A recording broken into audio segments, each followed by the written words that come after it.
Hey guys, how's it going? Welcome back to another video, and in today's video, I'm going to be teaching you guys every single React hook. If you're familiar with my channel, I have a video already on this. It's actually my most successful video so far on my channel. And the reason why I wanted to remake this is because that video was made 3 years ago, and I didn't even cover every single hook. And as of 2024, a lot of new hooks were introduced. Some hooks were removed and became completely deprecated. So I wanted to make a new video on this because it seemed like a lot of you guys really enjoyed my last one. My purpose of this video is very similar to my last one, where I don't intend you to watch the entire video at once, unless you actually want to learn all the hooks at once. But rather, use this video as more of a cheat sheet. If you ever want to refine your skills or learn one specific hook that you might need for a specific use case, check the video part for that hook in this video. I obviously put timestamps on this video so you can just move around and choose the specific hook that you want to learn. And also, I'm going to not only put all of the code for this video in the description, but also I'm going to write a step-by-step version of this tutorial where you guys can just go if you want to, if you prefer text-based form. It's going to be on my website, so go to the description. It's pedrotech.co if you're interested in that as well. But yeah, that's basically it. Before we get into the video, if you could leave a like and turn on the notification bell, I would massively appreciate it, because as many of you guys might know, I'm returning back at posting videos. Never enjoyed posting videos as much as I am right now, so I would really appreciate the support that you guys can give me. So if you're interested in doing that, feel free to do so as well. So now that we're done with all of the intro, let's get into the tutorial. Okay everyone, so let's get started. Before I get into our first hook, which is going to obviously be the use state hook, the most simple hook that you can learn in React, I want to explain a little bit about how I'm going to structure this code base in case you want to just follow the examples by going to the code base in the description. How I structure this is I have this folder over here called hooks, and inside of it, we'll have the example I'm using in the video for each of the individual hooks, also accompanied by any files that I use for the examples. So if you're interested in just checking out the use ID example, you can click on it and go in there. But in our case, we're going to start with the use state hook. And the way this file is structured is obviously just empty in the beginning, but we'll be including them in our app component as we go through the video, just to show them on our right over here. So let's get started with the use state hook. So if you are a complete beginner in React, you definitely heard of this hook, but I feel like this tutorial might help you even if you have already used the useState hook multiple times, in the sense that I will explain to you guys right from the beginning what's the purpose of a state, why you don't directly just get the DOM elements and edit their HTML directly like you would with normal vanilla JavaScript. States are the fundamental building blocks of a React application. Now, the example I want to use for the state here is the most simple example that I believe is used for describing states, which is the idea of building a counter. So in this component over here, I'm going to put a div, which is going to wrap a p tag, so a paragraph tag, which is going to display some number, which is going to be the count. Then we want to have a button over here, which is going to interact with that number by increasing its value. So we'll say increase counter. Now, we currently have no way to store that number for the count, and we have no functions to call when you click the button. Before we create any state, let's just do it how we would normally do with a normal variable, as if you were playing around with JavaScript. I'll create a constant over here. Actually, I'll create a normal variable that can be altered, and I'll say count is equal to 0. And then I'll pass this value over here by passing count. Perfect. You see, now we see the count being 0. On this button over here, I'll create a variable called increase count. And inside of here, we're going to put some logic to increase the count and pass this increase count as the on click to this button. Perfect. Now, normally speaking, if I want to make this variable go up, right, this value go up by 1 each time, what I could technically do is do count plus or equals 1. But you'll see that this doesn't work. Now, it technically increases the value. If I were to console log over here the value of count, you'll see that in our console over here, it should technically, when I click the first time, show 1, then 2, then 3, then 4. So the variable count is indeed changing. But why aren't we seeing that change over here? Well, because if you were using vanilla JavaScript, what you would do now is you would directly grab whatever p tag is displaying this number and change its value to represent the variable. But we're not doing that. We're using React, where our DOM needs to be updated and re-rendered automatically depending how the state of our application is. So this is the idea of a state. A state, in its most simplest form, is just a variable that you can create and change its value. And when its value is changed, it will automatically trigger a re-render of your page to demonstrate the new value. So how do we create one?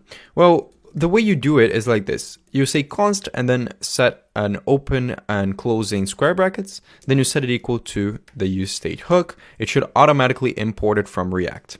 Then we open and close parentheses, and you'll see that most hooks will look a similar way. Now, what do you put over here? Well, you put the initial value of what you want your state to be. So in this case, count starts at 0, so we can put 0 over here. But this, you could also pass an empty string if your state represents a string, or even an object if that's the case as well. So we'll keep it as 0. And what do we put inside of here? Well, with the way that the useState hook is defined, and you can look at it if you want to, this should return back inside of here two things. The first is the value of your state, which is being called, you can call it whatever you want, let's call it count.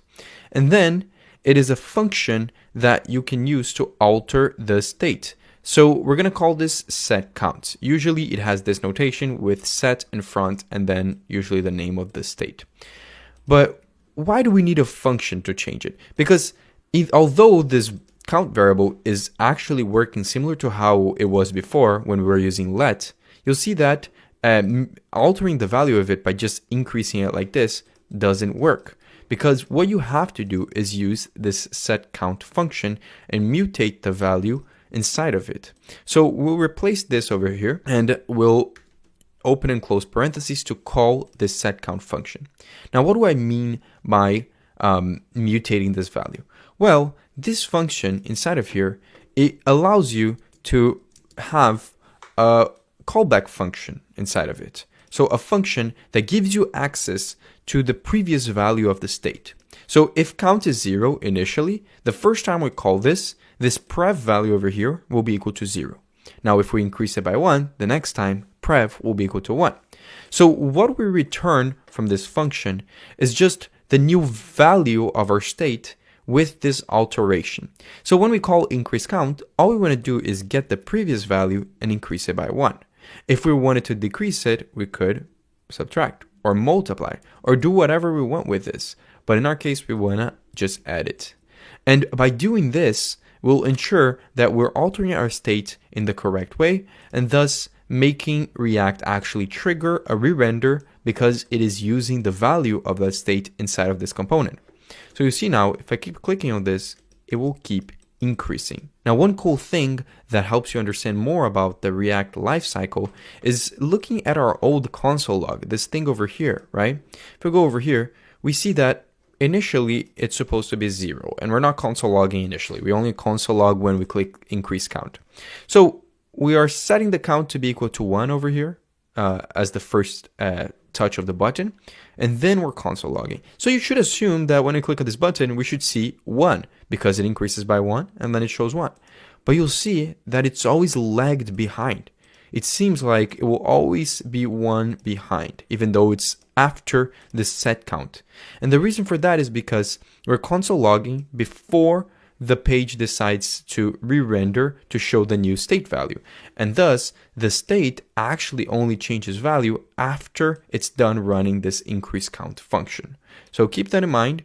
If you were to do set count over here twice, you'll see what will happen over here. It increases by 2 each time, but it also lags behind on both of them. See? So This is the most basic explanation of the useState hook. It will be the hook that we use for most of our other examples because it's basically the most simplest way of managing the state of your application in React. Now, there's other examples that you can play around with, but I think that this should be enough to get you going to the next ones. Okay, everyone. Now let's go into the useEffect hook, which is the second most basic hook in React, in my opinion. So I changed a bit the app.jsx that we had before. Instead of showing the state example, I'm showing the effect one. So if you're playing around with the code base, I would ensure that you do the same. So what is the useEffect hook? Well, the useEffect is one of the most powerful hooks in React, even though it gets a lot of backlash, especially nowadays.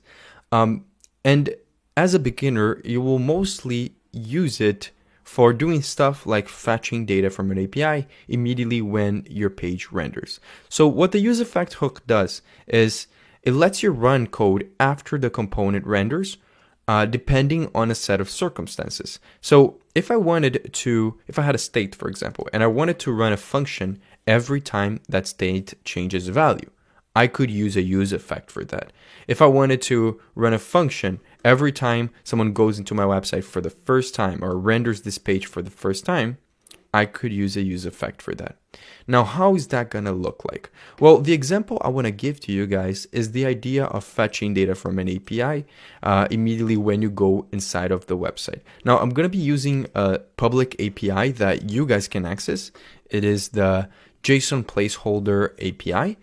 It just returns fake data for users. And in this case, we're accessing data for like some posts. So like as if you're in Facebook making some posts. But the idea is that we want to go into our website over here. And when I first render the page, I want to run a function that will fetch this data and display it in my screen. Now, keep in mind, doing this inside of your useEffect is one of the methods you're going to be using a useEffect for the most as a beginner. But as you grow older in your React journey, you'll see that there's more effective ways of doing this kind of fetching data by using stuff like a React query, which is one of the best methods that you will probably learn later on. But let's get into actually building the useEffect to do that. Well, the first thing we need to do is have a way to display that data. So I'm actually just going to display the data of the posts by creating an h1 tag over here saying posts. And below it, I want to have an unordered list, which we're going to loop through the data that we get back from this API request and display the list items for each individual post, right? So to do that, I want to create the useEffect hook.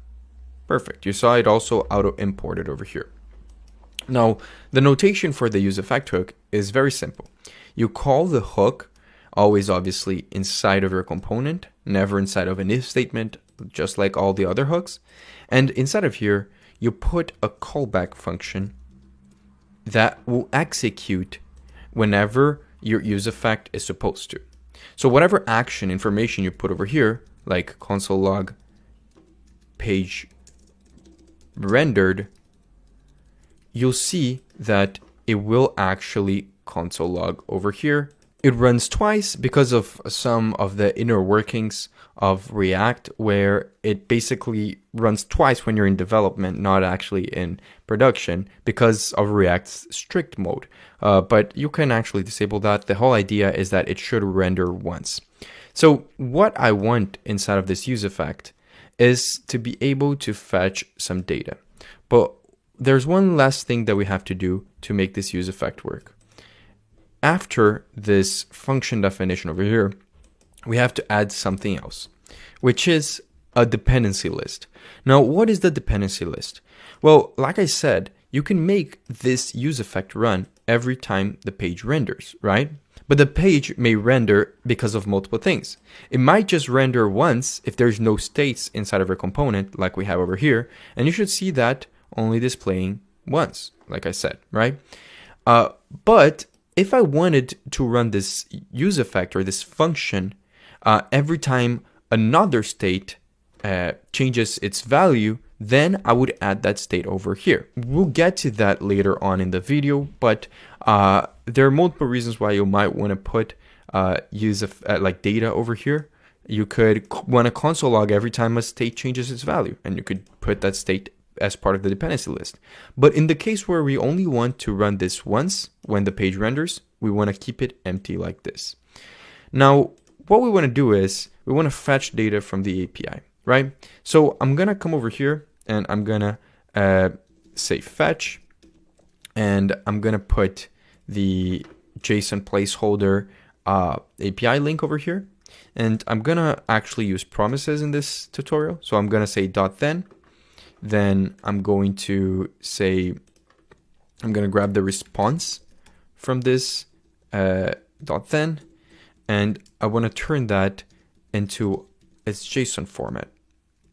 And then I'm going to put another .then that will convert this into actual data. So I'll grab the JSON and I want to do something with that data. Right now, let's just console log that data so you guys can see.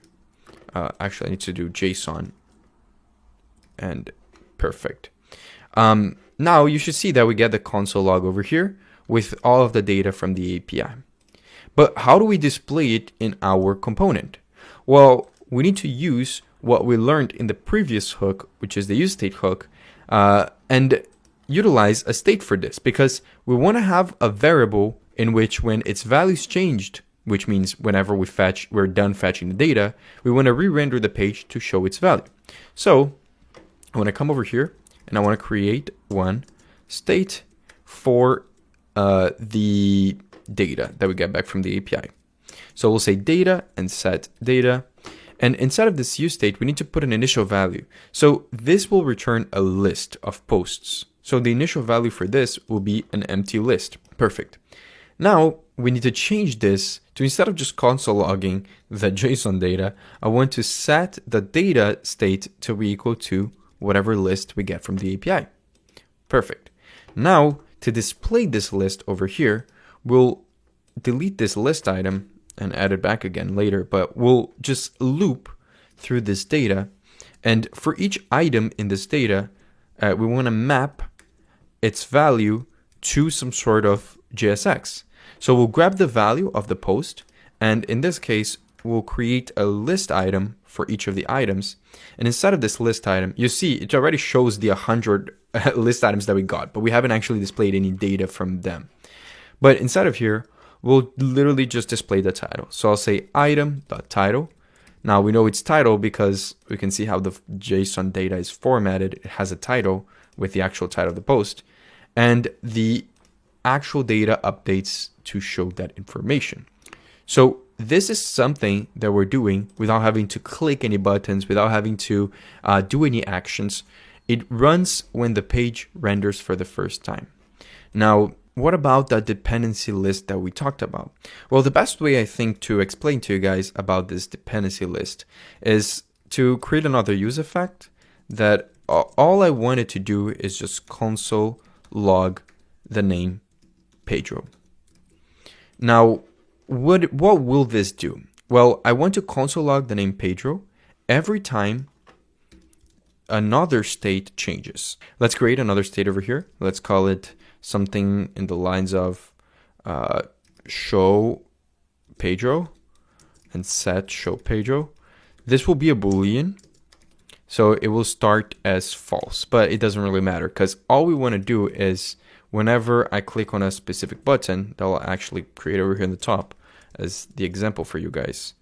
I want to make a toggle. I want to basically, whenever you click on this button, it will turn this state into the opposite of what it is, right? So if it's true, it will become false. If it's false, it will become true. Because I want to show you guys exactly what this use effect dependency list does.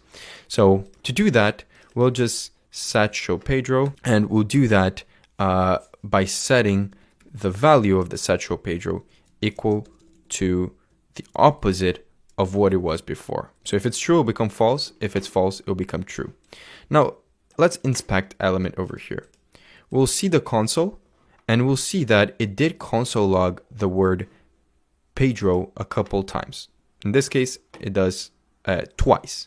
Now, why does it do twice? Well, it does on the first render of the page. It does twice on the first render, like we said. But I haven't put a dependency list over here, meaning that every time any state in this component changes its value, it will trigger this use effect. That's why it's important for you to put a dependency list, because if I want this to only render whenever this is the first render, then we put an empty one, and you see now it's only showing twice instead of 4 times, because previously it would show twice when this page renders the first time, and then twice again when the data state is updated on this data fetching functionality over here. So what I want to do now is I want to make it such that every time I click on this button, it will trigger this use effect. Now, how can I make this use effect depend on this show page state? Well, the name is already there. I can just put directly this over here, and now every time I click on this, it will trigger that use effect, as you can see over here.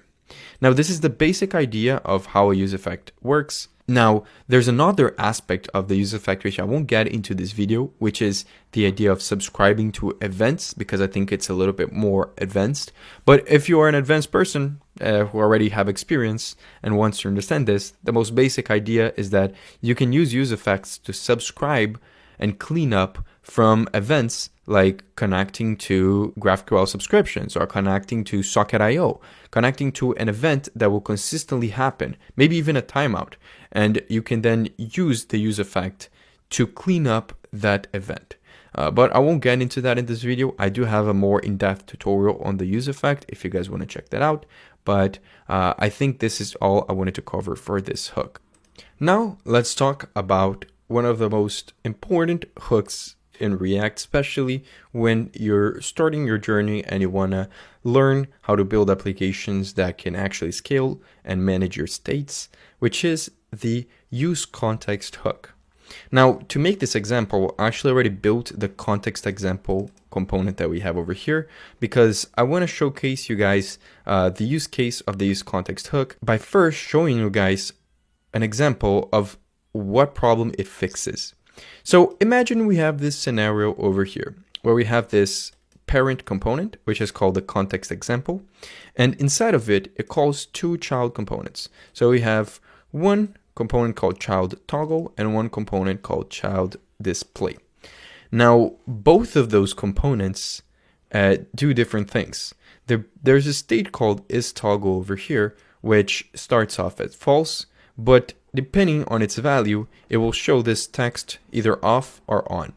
And how we alter that value is by clicking a button that exists inside of the child toggle. And you'll see it does update that.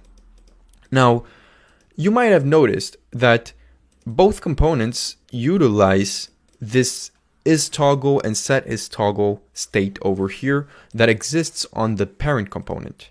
So to actually access that information, for example, in the child toggle, I need to access the setIsToggle function, and on the child display, I need to access the isToggle value. I need to pass that information as part of the props to the child, right?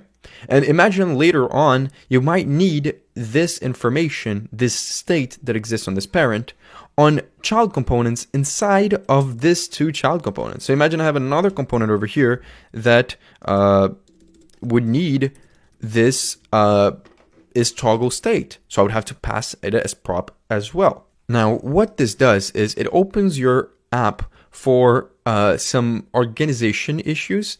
It introduces a topic that is known in React as prop jilling, which, for example, if I wanted this grandchild component to access the isToggle, but I didn't need this isToggle as part of the child display component, I wouldn't technically need to have it being passed as props to then pass to this. So it's prop drilling because you're drilling this prop through this component without it actually needing. Only the grandchild needs it. But because of how it is set up right now, you would have to do that. But it also can cause a lot of unnecessary re-renders of components. Because remember, if I'm passing something as prop, that means that every time that value is changed, it would trigger a re-render of this component. Meaning that even components that don't need to be re-rendered would be re-rendered just because they have that value as props. So how do you do this? How do you make it such that every single child of this context example component and even the childs of them have access to some sort of store that contains all the states from this component? Well, that's where the use context hook comes in and the idea of managing your states through the context API. Now, before we write that, I want to point out, as a beginner, I recommend learning the context API for state management. But as you learn more and more about React, there are countless others libraries and solutions that you can implement. The most well-known ones are Redux, Zustand, React Query. There's a bunch of them. I have videos on a bunch of them as well if you want to check them out. But I definitely think learning the context API first is definitely the recommended. So how would we make it such that we don't have to pass this information as props? Well, the first thing we want to do is create what is known as a context. So I'm going to come over here and I'm going to call it const, and I'll call it the global state context. So I can call it whatever I want, right? Usually you call it depending on the context, but in this case over here, I want to make it such that all the components below this will have access to the state. So I want to make the state be global.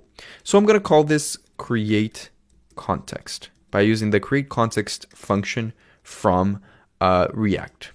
Now I won't pass anything over here. I can pass null if I want to, but this won't matter. What matters is that now I can use this context that I created and wrap it around this whole context example component that I have.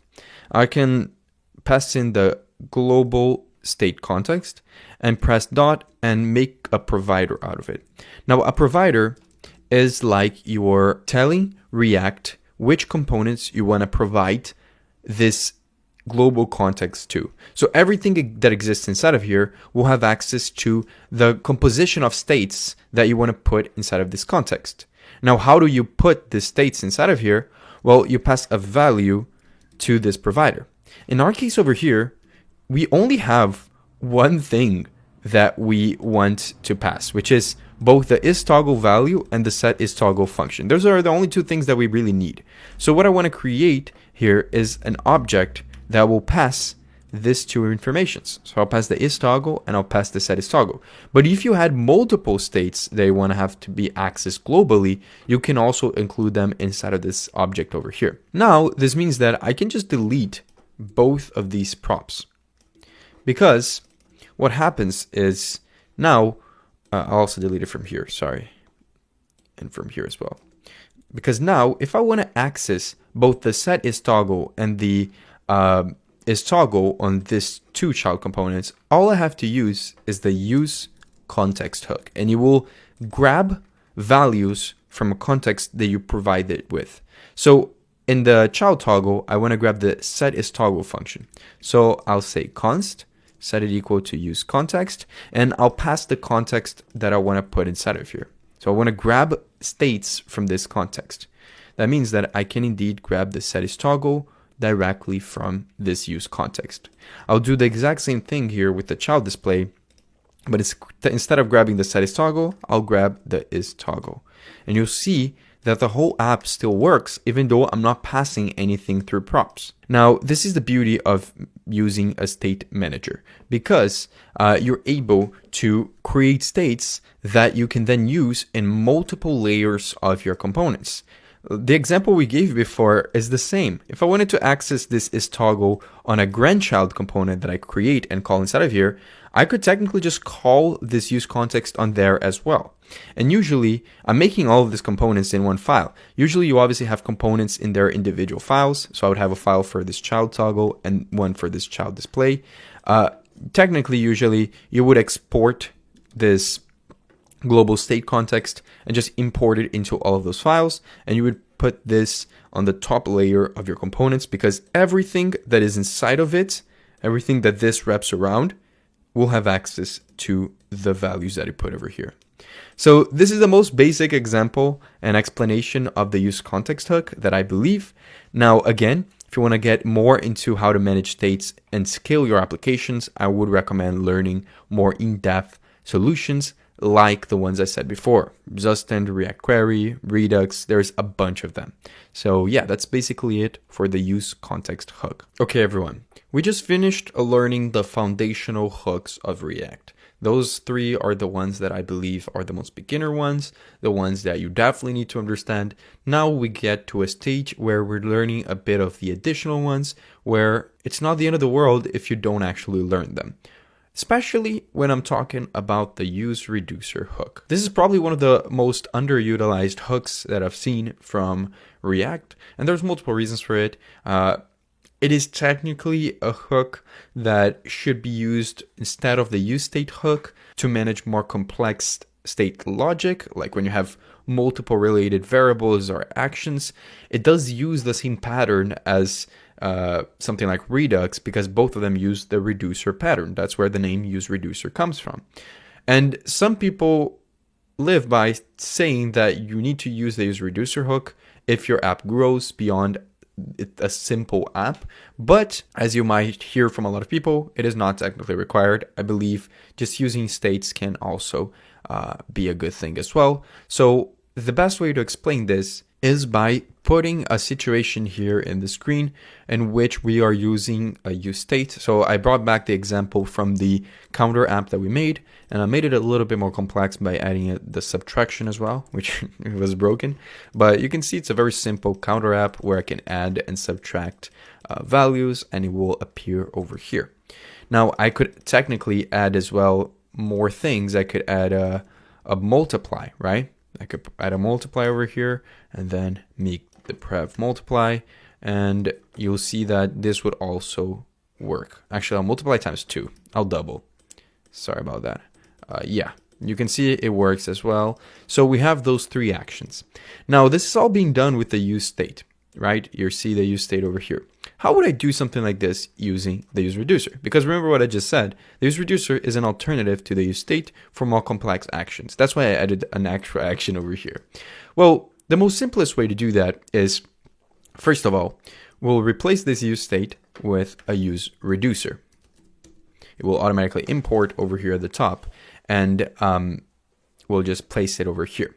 Now, the use reducer has the same format as a use state. It will return two things, but the two things that it returns is different from what we have over here, although it has the same logic behind it. Similar to how we grab the count over here, in the use reducer, we'll grab the state, and the state will represent the count when we create our reducer function. The set count over here, instead of let's call it set count, let's call it dispatch, because we want to follow the reducer pattern, and all of this are part of that pattern. Now, inside of our use reducer over here, we want to pass two things. We want to first pass a reducer function, which we will create in a second, and we also want to pass an initial value for our reducer. So similar to how we had before the count equal to 0 over here, we want to pass an initial value for this reducer. A reducer will be in the format of an object. So we'll pass an object with a count inside of it and an initial value of 0. Now, we want to create what is known as the reducer function, this thing over here. And we'll create it over here. So we'll say const reducer, and we'll pass in a function which will contain two things, a state and an action. Now, a state is just a placeholder value for the current state of your reducer. So in our case, we only have one piece of state in this reducer, which is our count. So if we want to access the current value of the count inside of this function, we can do state.count at any time. Now, what is the action? Well, when you want to change this state in any part of it, you can dispatch actions, and those actions should be handled inside of this function. So for example, over here in our set count over here, instead of calling set count, we'll just dispatch an action and we'll give it a type. For example, in this case, it's the increment action because we're incrementing. So we're not actually handling the logic of increasing or decreasing or doing anything inside of this. We're going to do all of that inside of this reducer function. And if I want to subtract, I can do the exact same thing, but by calling a dispatch of type decrement. And I'll do the same thing for double over here. We'll call it double. Now, where will we handle this? Well, we'll handle it over here, and we'll probably use a switch to check all of the action types that exist. So it's actually action type. So we'll come over here, we'll pass in the switch statement, and we'll check for all the cases. When the reducer function is called, we'll check for the case of the increment action. And if that's the case, we want to return what the value of the state is going to be like when this action is dispatched. So remember, the reducer state looks like this. It's an object containing all of the states that you want to have inside of this reducer. In our case, we only have one, which is the count. So if I want to make this increment action increase this count by 1, what I can do is say count is equal to state.count, because we'll get the current value of the count, plus 1. And this should handle the increment case. So we'll do the same thing for the next two cases. I'll actually just copy this and paste it twice. And this should go back, yeah. And then we'll make this decrement and make this double. So on the decrement, we'll just change this to -1. And on the double, we'll just multiply this times 2. Perfect. You should see now that this should technically work. And we'll put the state, replace this count over here. If I want to access the count value, I need to say state.count. And we should see that this does work. It's the same thing as we had before, but instead of using a useState, we're using this new hook called a useReducer, which definitely seems like a lot more work. I know a lot of you guys might be thinking that, but again, this is an alternative to the useState if we're more familiar with something like Redux and the reducer pattern. And this specifically also acts pretty well if you have multiple values on this state. For example, if this reducer was for a user and the user had a name, it had an email, an address, it had multiple pieces of data that might want to be manipulated, you can actually keep all of the logic for manipulating this user directly inside of this single function and then to just dispatch those actions over here. It might simplify everything. But one single case that I want to put before we leave is you do want to handle the case in which you accidentally dispatch something that doesn't exist, right? If I were to put a name over here that doesn't exist, I think this will break. Yeah, you'll see it breaks. So we want to put a default case over here. And in this case, let's just console log no reducer type. No, not action type. Now, what happens is, even though the name is over here, we should see that console log happening. And you can obviously throw errors, you can do whatever you want to handle that case. It doesn't really matter. I just wanted to add it because you don't want to have a switch case without a default to. So this is the basic idea of the useReducer hook. Okay, now we're going to talk about the useRef hook. And the useRef hook is one of the coolest hooks in my opinion because they're almost like I almost never use it. And when I use it, it solves exactly the issue I'm trying to solve. And I love it for that. Now you can use refs technically a lot in React if you personally want to. But its main purpose and use case is that the useRef kind of acts like a little box that can store a value, and this value will stay the same even if the component it was created in re-renders. So it is often used, and you'll see it being used for two different things.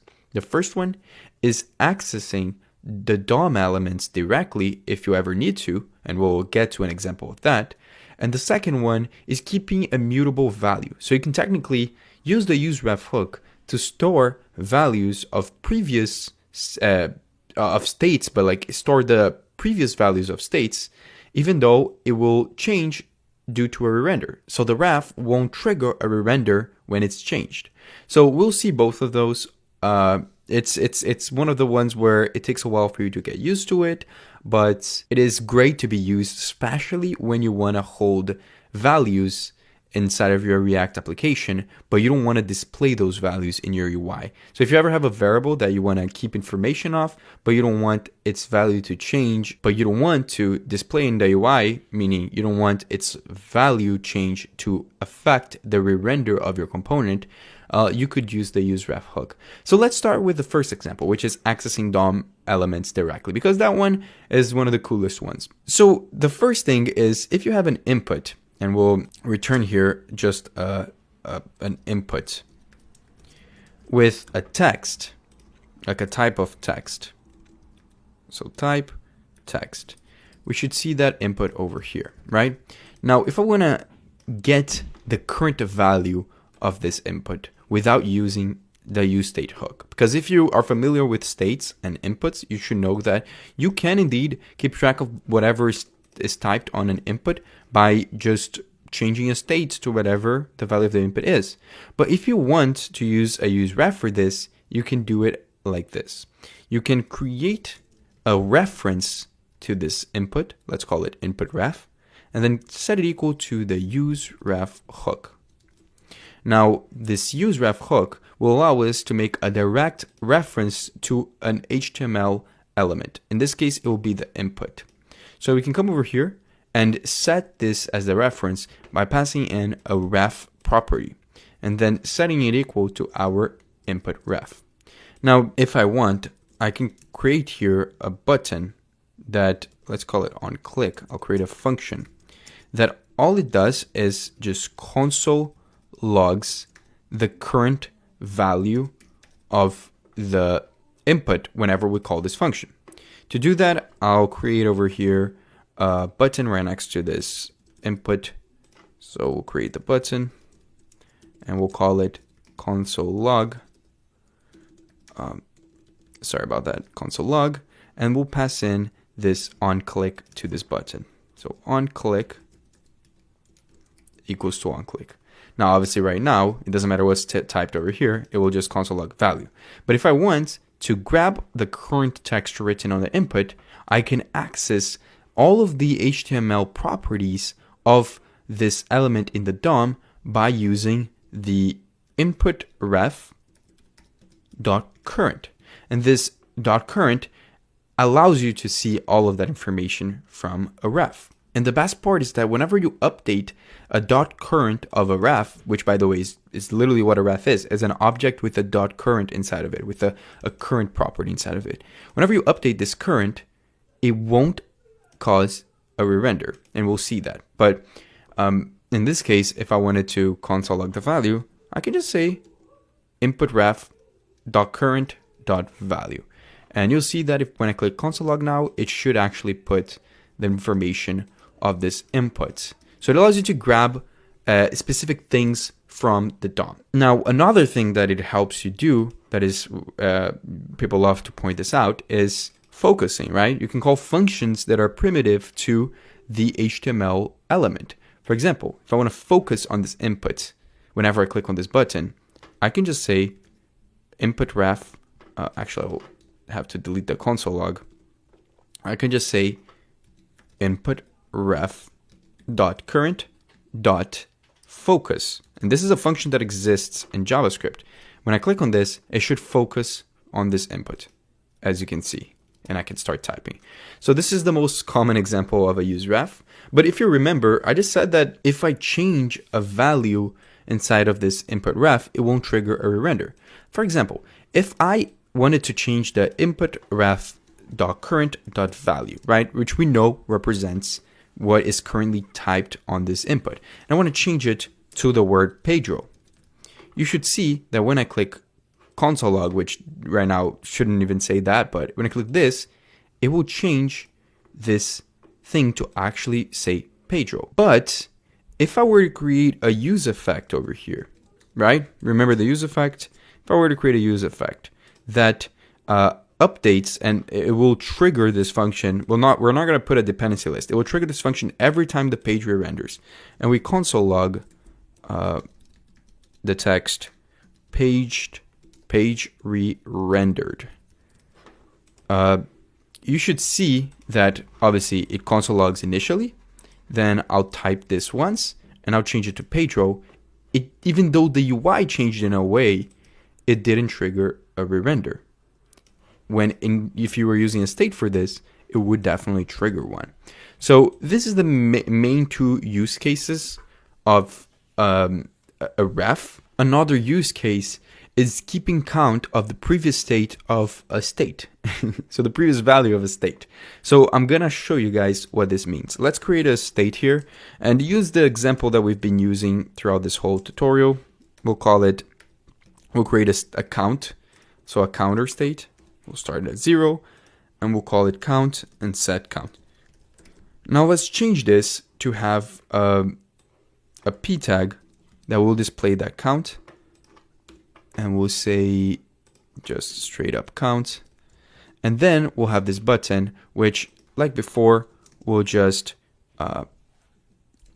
call a set count function to increase. So we'll say prev is equal to prev plus 1, and we'll change the name. I'll close this and we'll change the name of the button to increase or increment.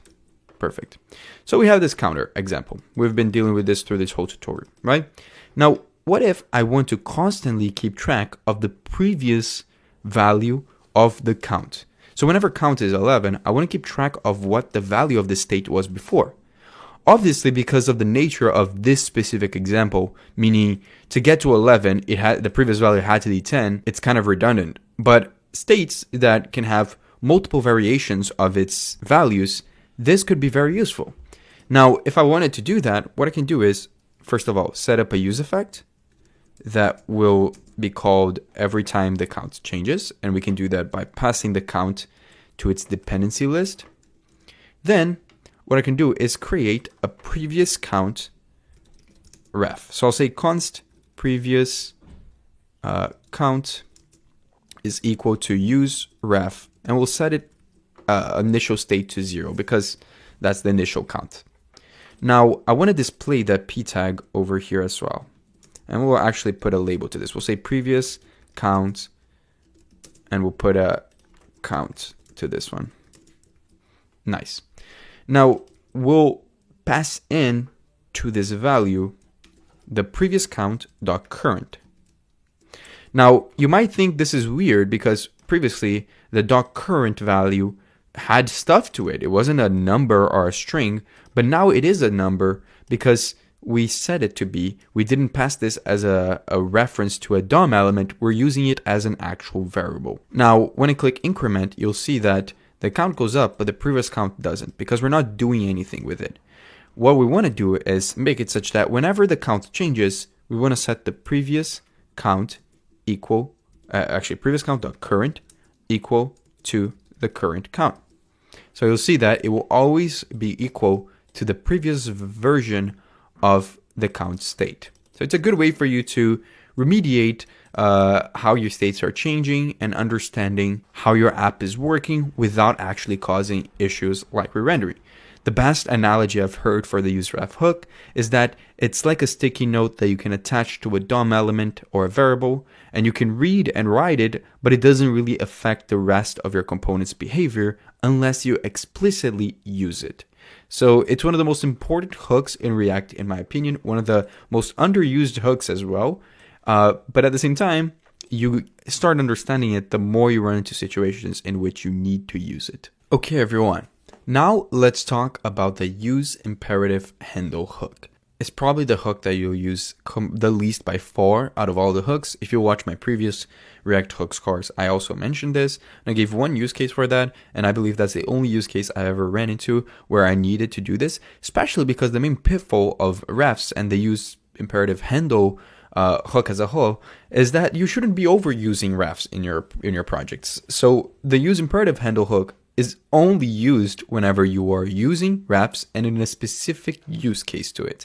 So it's the kind of thing where, to be honest, if you want to skip this part of the video, feel free to do so. I even want to go through it fast because I don't think it's actually explaining by typing everything will probably give a worse explanation. So I already built up an example over here of how the use imperative hook can work. And I also wrote some comments so that you guys who are just looking at the text can actually understand everything as well. So the use imperative handle hook works by basically allowing you to customize the ref you decide to expose to a parent component. And it's very useful when a parent component needs to interact with a child component and you want to control exactly what the parent component can access from that child component. So in the best and easiest way, I think, is it's basically a way for you to decide what the parent can see and do to a child's ref. And the way you can do this is, for example, when you have a parent component, and in our case, it's the imperative handle example that we are displaying here in the screen. And imagine in this example over here, in our parent, I want to have buttons that directly interact with a ref that exists in one of its childs.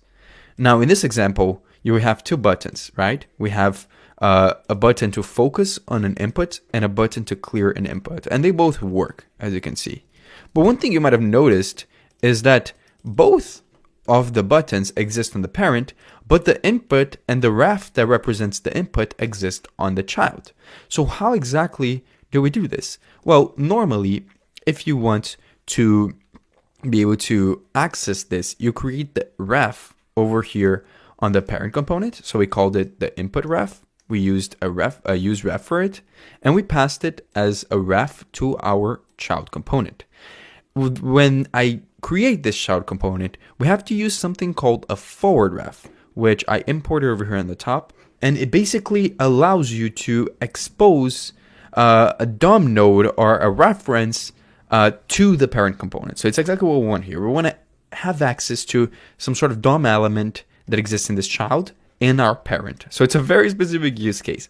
So we use a forward ref for that, and we can still obviously access the props like this was a normal component. I know it looks a bit different because we have a function wrapping around all of this, but it now allows us to have access to that ref, which we then pass into our use imperative handle hook.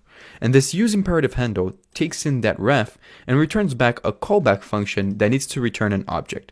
Now, what exactly is that object? Well, it's an object containing all of the functions that we want to allow our parent to have access to. Like we said, we might not want the parent to have access to everything that this input ref has to offer, right? This exists in the child. We only want to expose the two things that we want to call in the parent, which in this case is the focus input and the clear input functionality. So what we do is we create functions for both of those functionalities, like the one we did over here and the one we did over here. And with the use imperative handle hook, what this will assure is that the ref that we have over here, that we then passed here, will now have, inside of its current object, it will have those two properties, those two functions. So now my app completely works, and it does everything by using the use imperative handle hook. Now, why would you use the use imperative handle? Well, it's mostly about control. So instead of exposing your entire child component, you might want to only expose a specific functionality. Like in this case, we're just exposing those two methods, the focus input and the clear input. But also the whole idea of encapsulation, which can make your project more organized. It basically keeps the internal workings of the child component hidden while letting the parent interact with it in a controlled way. Now, if you're a beginner and you're watching this, like I said, you'll rarely need to use this hook. But it's very handy when you're building stuff like reusable components that need to have controlled interactions between the parent and the child. Okay, everyone. Now we go into another rarely used hook.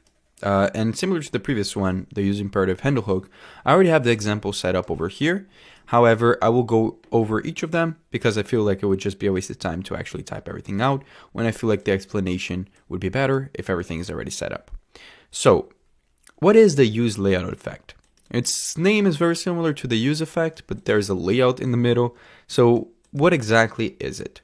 Well, think of a use effect, but for way less use cases. That's what the use layout effect actually is.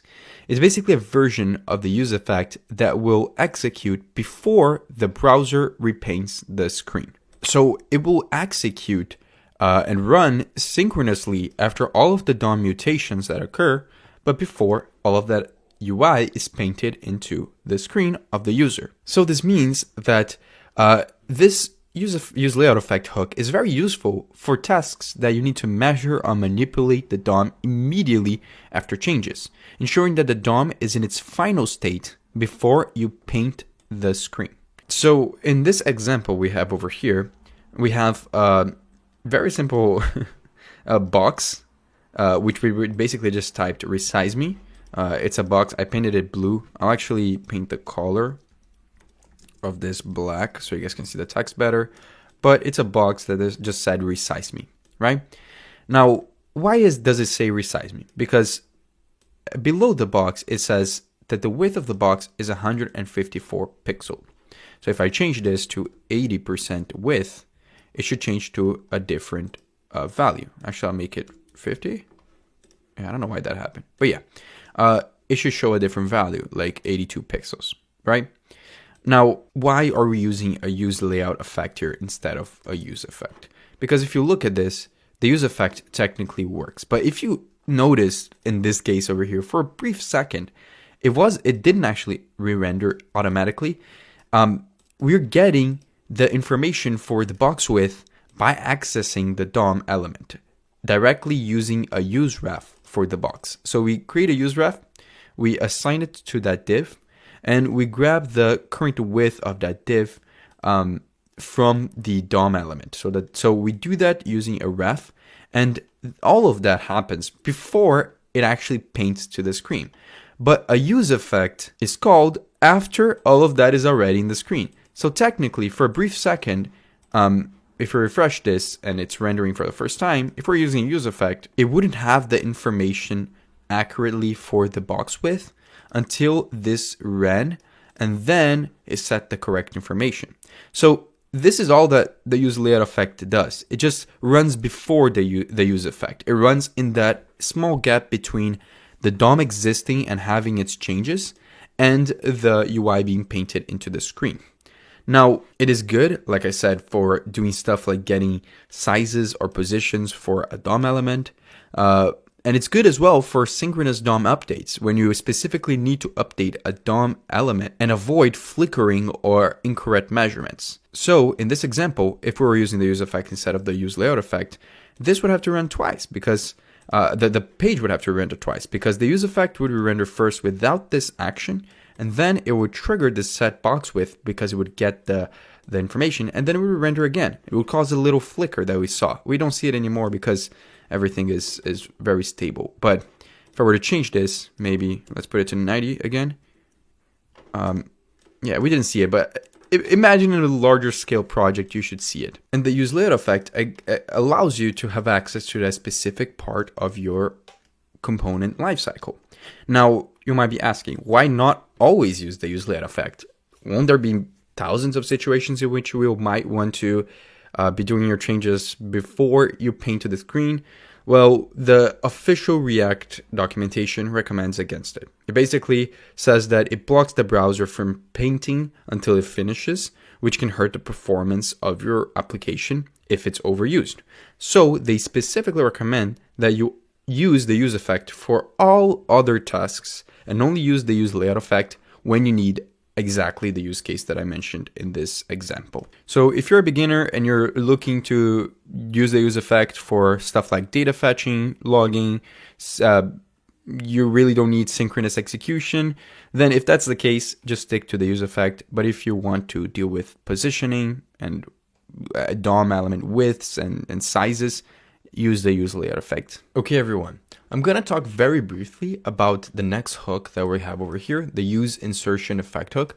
The reason for it is because even the React documentation only recommends you to use this hook if you're an author of a CSS in JS library, meaning that if you're an author of a library that uses CSS styles and deals with all of that, then this would help you massively. But if you're a normal React user who don't do that, you'll probably be better off using other alternatives, like, for example, the previous hook that we talked about, the use layout effect and the use effect hook. Now, why am I even including it? Well, because this is a full course. It's an updated course on my previous course, which I did around 3 or 4 years ago.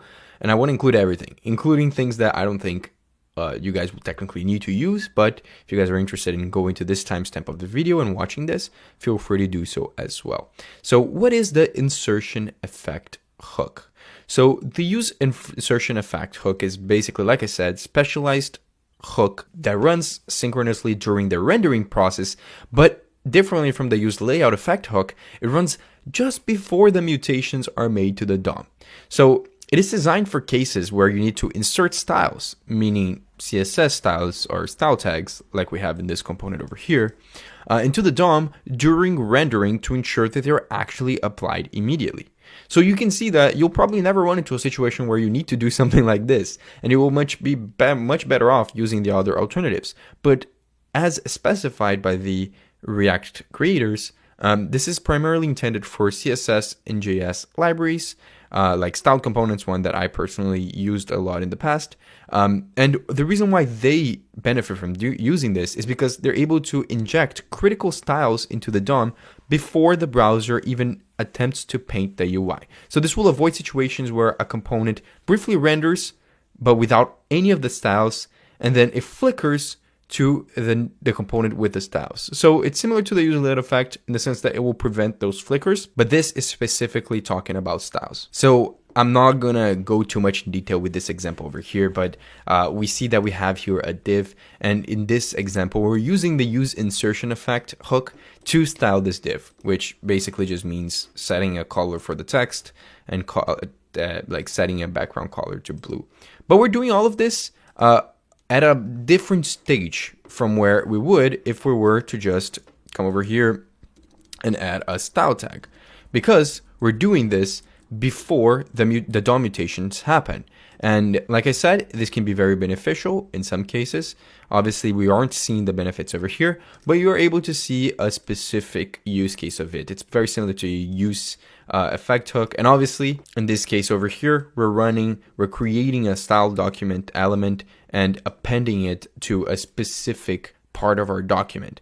And this use insertion effect will run during the rendering phase. Then it will insert the style tag with the dynamic styles that we want into the head of our document, and the browser will apply all of the styles right before painting, which, like I said, will ensure this not to flicker. And when the component unmounts, which is the return, similar to a use effect cleanup method, it will clean up all the inserted styles. So this is the use case. I'm not going to spend too much time in this. Also, this is a very new hook, so you need to make sure that you even have the version of React to support it. And there might be some browsers that don't support it because obviously it's a new version, so it's something that needs to be more and more adapted with time. But like I said, it has a very limited use case, so if you're a beginner, I wouldn't even attempt to understand it. But that's basically the best explanation I can give for this. Let's get into the next hook. Okay, so now let's go into the next hook, and we kind of left some of the more rare use case scenario type hooks that we just talked about, and let's get into one that is from the newer version of React, but I personally have been using it a lot ever since it got released because I think it's very cool, which is the use ID hook. Now this hook in React basically generates a unique and stable ID that we are able to use for elements in our component. So this is great for a variety of reasons. If you're familiar with accessibility, you want to have your app be very accessible to everyone. So you use something like you create an ID for an input and you link a label to that input. And this is very common by doing something like this, where you set an ID to an input and then you set an HTML4 to a label that links to this input. In this case over here, we have a name label and the specific input that would take the value for the name, right? Now, what does the use ID hook help us with? Well, by generating unique IDs, we ensure that we have unique IDs across the server and client rendering, which is critical for server-side rendering apps like Next.js and other libraries that does some server-side rendering. So as you get familiar with server-side rendering, you'll notice that this is extremely important, and this hook that they provided with works seamlessly. It provides this ability to ensure consistency and stability across the renders of your components, and it will prevent any type of ID collision between your labels and your inputs. Now we have here, as an example, how we used to do this is we would just set an ID and an HTML4. Obviously they're the same since we're linking both this label to this input. And if you went over here, you would see in the element that the specific element for this input and this label has an ID of input1, which I specifically set over here. Now with the useID hook, what I can do is I can come over here, I can just generate an ID variable called the useID hook, and this should give me a unique ID that I can use to set my labels and inputs. So I'll put over here ID for this one, and I'll put ID for this one.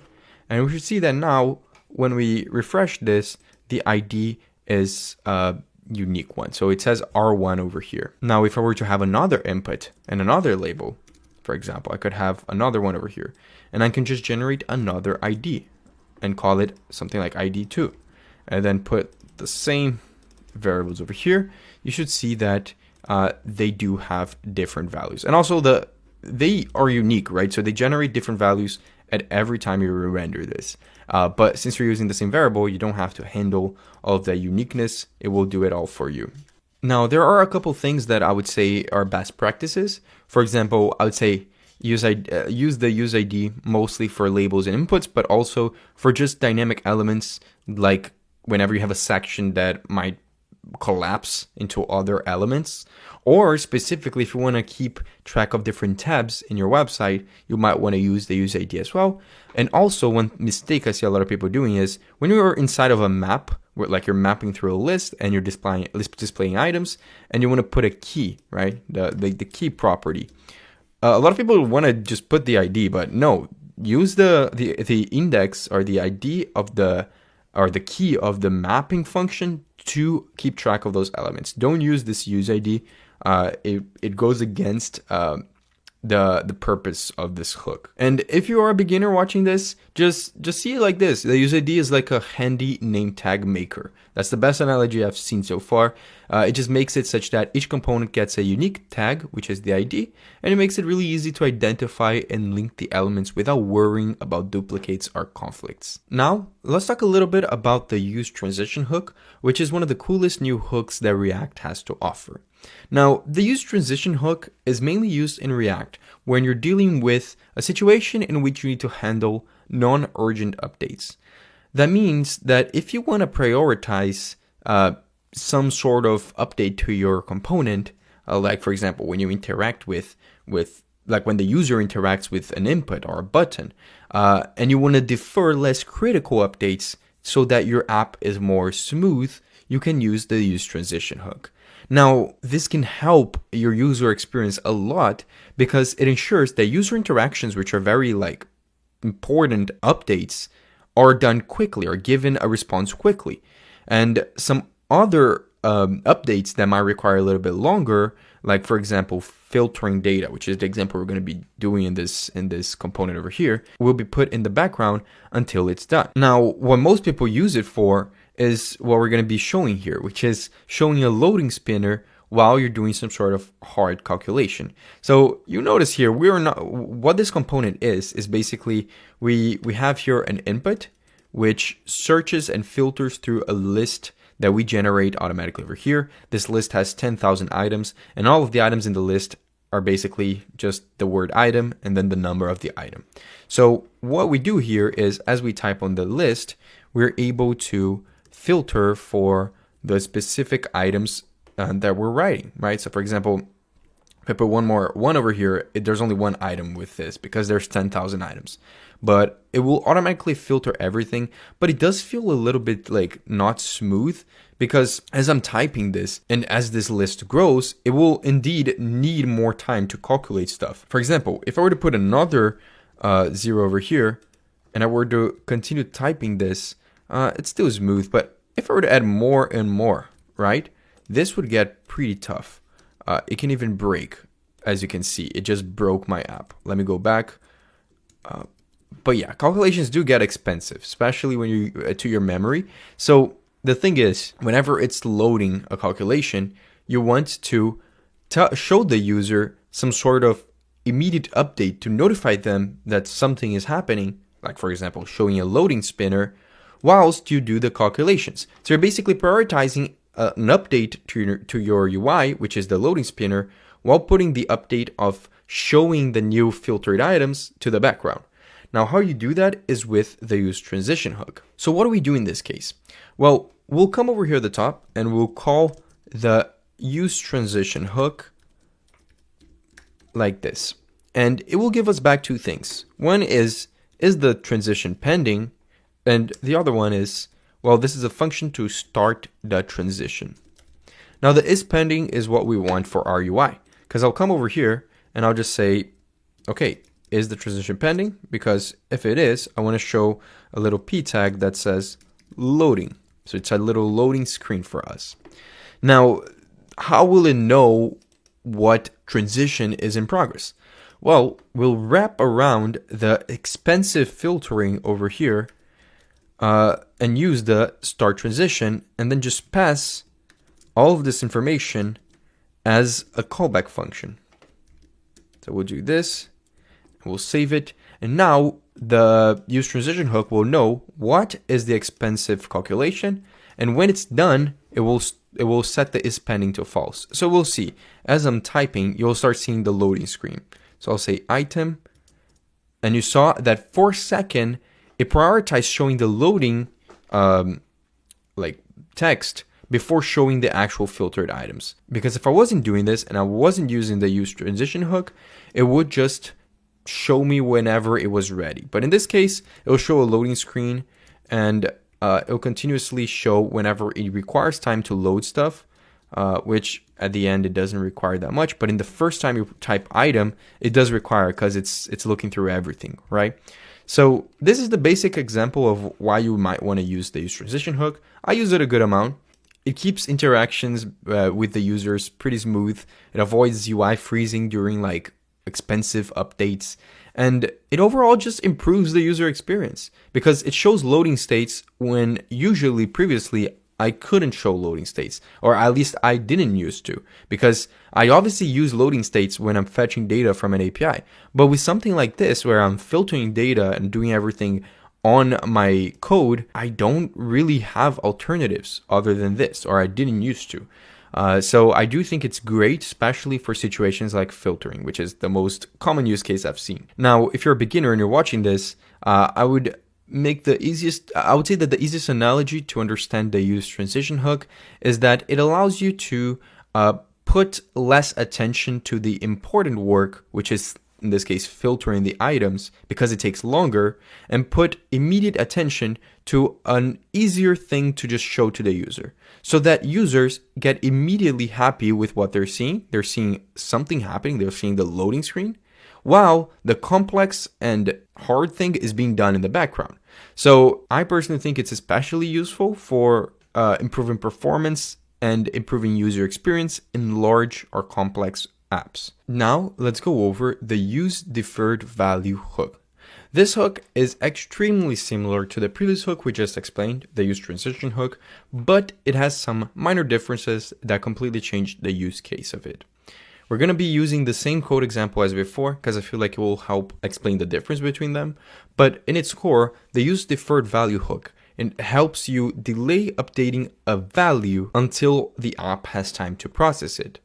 It is specifically useful for smoothing performance when the current value is updated too frequently, like when you're typing on an input to try to search and filter for a list, and you're typing too fast, which makes the state update a lot, meaning that it might cause issues with the performance of how your states are, or how your components are updating. So the main characteristics of this hook is that it will allow React to prioritize rendering the urgent updates, like the user typing, but it would also delay less critical updates to avoid blocking the main thread of your application.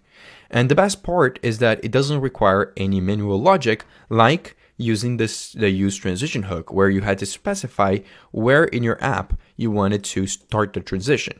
So in this case, it is very similar to something like a debounce that you might be used to if you're, I don't know, writing search queries that searches or fetches data from an API based on what someone is typing on an input, but it has some differences because in this case, we're not delaying the execution of the filtering or the API request. What we're doing is just deferring the value update to reduce the cost of rendering that information. So how exactly would we implement it here to make something similar to what we did with the use transition hook?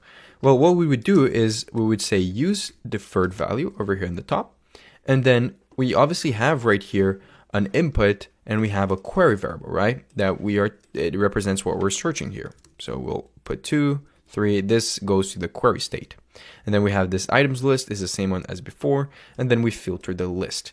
Now, what I want to do is when we do this calculation here, right? The items calculation, the filtering, I want to, instead of using this query variable here to basically check to see if this item is included in this 10,000 sized list, I want to create a deferred version of this query.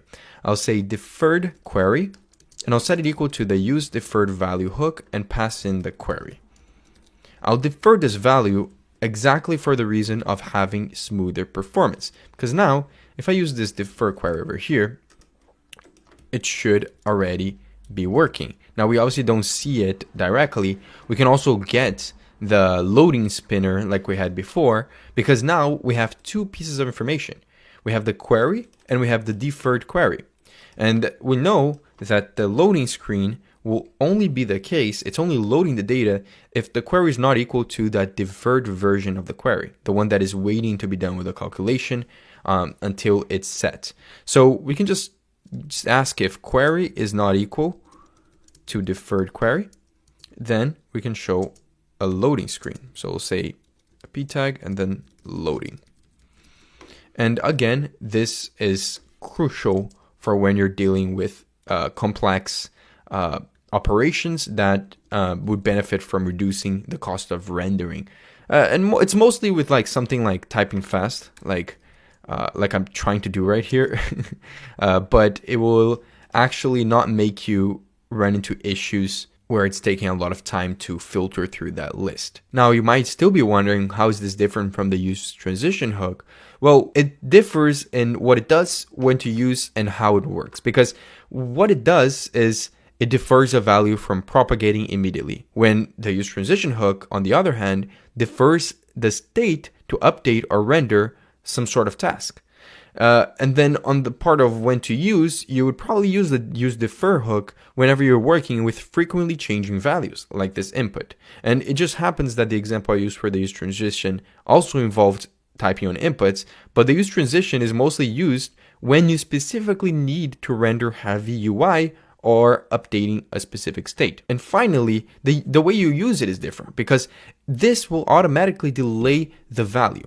When the use transition hook, you need to specifically wrap whatever you're trying to calculate around with the start transition function. So this is one of the most useful ones, I think, from the new hooks that we have so far, together with the use transition hook. I think there are things that a lot of people probably didn't realize would really benefit them and their projects. And React is really handing down the whole part of improving performance, because that's definitely something that will help React in the long run. Now, let's talk about the use sync external store hook that was recently introduced in React 18. Now, to explain this hook, I made this example component over here, which is a very simple component that just fetches data from the Pokemon API and displays the list of Pokemons. Now, we're going to change this hook to be using the use sync external store. But in order to do that, I want to just explain a little bit about what this hook is. Well, the usesync external store hook is designed to let components be able to subscribe to external stores, like for example, global state libraries or custom state managers, in a way that's very safe for concurrent rendering. This was introduced in React 18 to solve issues with concurrent rendering when you're dealing with situations like this. It ensures that your component stays in sync with whatever external state you need, and it avoids issues like tearing, which is basically when your rendering is inconsistent during updates. Now, the use sync external store hook looks like this. you'll create a variable called state, and we're not currently implementing on this example. I just want to show how the hook actually looks like. But we'll create a variable called state and set it equal to the use sync external store. And then this hook, you need to pass technically two things, but you can also optionally add a third thing. The three things you need to add is, first, a subscribe function. So we'll have to create that, which will register a listener for any external state changes. Then you will also pass in a get snapshot function, which will also create, which its main purpose is to return the current state of a store. And then there's also the optional thing that you can pass here, which is a function called get server snapshot, which this is specifically meant for when you want to provide a snapshot for server-side rendering. So in this example that we have over here, what we want to do is create a custom store that will fetch the Pokemon data from the API. It will update the state and notify all subscribers of this store when the data is ready. This means that you can create a store for some sort of API data and have a lot of components subscribe to the store so that they can be synchronized with how the data is updating. So how would we do it in this case? Well, I'll create another file over here inside of our use sync external store folder, and I'll call it the Pokemon store.js. Inside of here, I'm going to create the things that I need for this, like the subscribe and the get snapshot. Since I'm not using server-side rendering for this, I'll remove that. But we'll create those and we'll import it on this file. So the first thing we want to have a store for something like this logic of fetching Pokemons is creating a state variable. So we'll create a state and it will be an object and we'll have one piece of information, one property called Pokemons, and it will be an array. And we'll call this the initial state. Then we'll have some listeners, which will also be a list because it will be the list of our subscribers. Then we're going to have a function over here that is going to fetch the data and update the state. So inside of here, we're going to create and export a fetch Pokemon's function, which will be async. And we already have that logic, so I'll just paste it over here. I'll grab this over here, paste it. Now, one thing you might have noticed, I'll delete this. One thing you might have noticed is that we don't have a set Pokemon's state like we have over here. So instead of saying set Pokemon's, what we can do after we get the data is we can set the state variable that we have at the top equal to Pokemon's, and then set the data dot results inside of here, because data dot results is how we get the information from the Pokemon API.